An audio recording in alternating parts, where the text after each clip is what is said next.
ఈరోజు భారతీయ జనతా పార్టీ తెలంగాణలో ఒక ప్రత్యామ్నాయ రాజకీయ శక్తిగా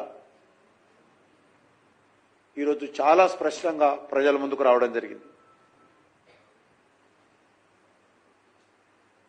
6 నెలల క్రితం వరకు 10 సంవత్సరాల పాటు పరిపాలన చేసినటువంటి బీఆర్ఎస్ పార్టీ ఎన్నికల్లో పూర్తిగా తూర్చుకు పెట్టుకుపోయింది.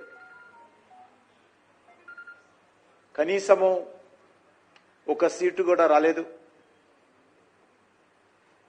వాళ్ళ కంచుకోటగా చెప్పుకున్నటువంటి మెదక్ సీటును కూడా ఈరోజు భారతీయ జనతా పార్టీ బద్దలు కొట్టి అక్కడ జెండా ఎగరవేయడం జరిగింది.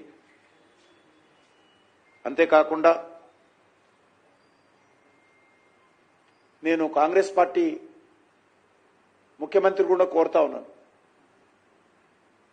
రెఫరెండం అన్నాడు ఆయన. మేము దానికి స్పందించలేదు, అది వేరే విషయం. కానీ ముఖ్యమంత్రి ఎవరు అడగకముందే నా పరిపాలనకు రెఫరెండం అన్నాడు. మరి ఈరోజు కాంగ్రెస్ పార్టీ 50% సీట్లు కూడా రాలేదు. కాబట్టి ఏ రకంగా దాన్ని రెఫరెండంగా తీసుకుంటాడో, మరి ఏమి ఆలోచన చేస్తారో తెలంగాణ ప్రజల ముందు చెప్పాల్సినటువంటి అవసరం ఉంది.